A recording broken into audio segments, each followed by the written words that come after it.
सृष्टि के चक्र में जब भी अंधकार का साया गहरा होता है और अत्याचार की सीमाएं लांघी जाती हैं, तब ब्रह्मांड की आदि शक्ति एक नए और अत्यंत तेजस्वी रूप में अवतरित होती है। यह कथा है उस शक्ति की जिसने अधर्म का समूल नाश किया।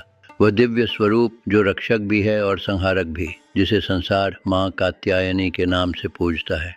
कथा उस समय की है जब महिषासुर नामक असुर राज ने अपनी शक्ति के अहंकार में तीनों लोकों में हाहाकार मचा दिया था। देवराज इंद्र सहित समस्त देवता उसके सम्मुख पराजित हो चुके थे। स्वर्ग पर असुरों का अधिकार हो गया था।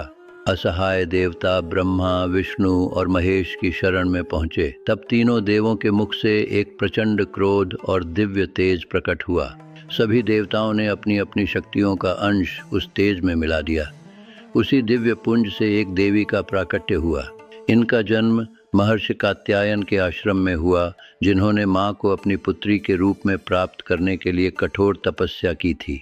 ऋषि कात्यायन द्वारा प्रथम पूजित होने के कारण इनका नाम कात्यायनी पड़ा। वे दिव्य आभा और अदम्य साहस का प्रतीक बनी। माँ कात्यायनी का वाहन स्वर्ण सिंह है। उनकी 4 भुजाएं हैं, जिनमें वे शस्त्र और आशीर्वाद दोनों धारण करती हैं। उनके एक हाथ में तलवार, दूसरे में त्रिशूल, तीसरे में कमल और चौथा हाथ भक्तों को अभय दान देने वाली मुद्रा में रहता है।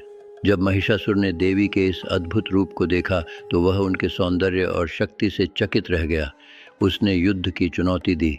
महिषासुर मायावी था। वह कभी विशाल भैंसे का रूप धरता तो कभी प्रचंड मानवाकार। युद्ध भूमि उसके पैरों से कांप उठी। देवी और असुर के बीच 9 दिनों तक घोर संग्राम चला। आकाश से लेकर पाताल तक युद्ध की ध्वनि गूंजने लगी। महिषासुर ने अपनी पूरी मायावी शक्ति झोंक दी, परंतु माँ कात्यायनी के तेज के सामने उसकी हर चाल विफल रही।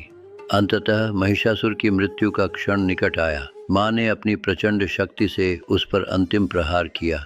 माँ कात्यायनी ने महिषासुर का वध कर देवताओं को भयमुक्त किया। इसी विजय के कारण वे महिषासुर मर्दिनी कहलाईं। यह केवल एक पौराणिक युद्ध नहीं है, बल्कि हमारे भीतर के अहंकार और बुराई पर न्याय और धर्म की जीत का संदेश है। नवरात्रि के 6ठे दिन माँ कात्यायनी की विशेष उपासना की जाती है। उन्हें शहद का भोग लगाने से भक्त को सौंदर्य और आरोग्य मिलता है।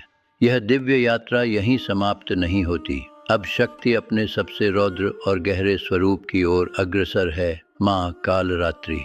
ऐसी ही अद्भुत और अनसुनी कथाओं के लिए अभी टेल्स ऑफ भारत को सब्सक्राइब करें।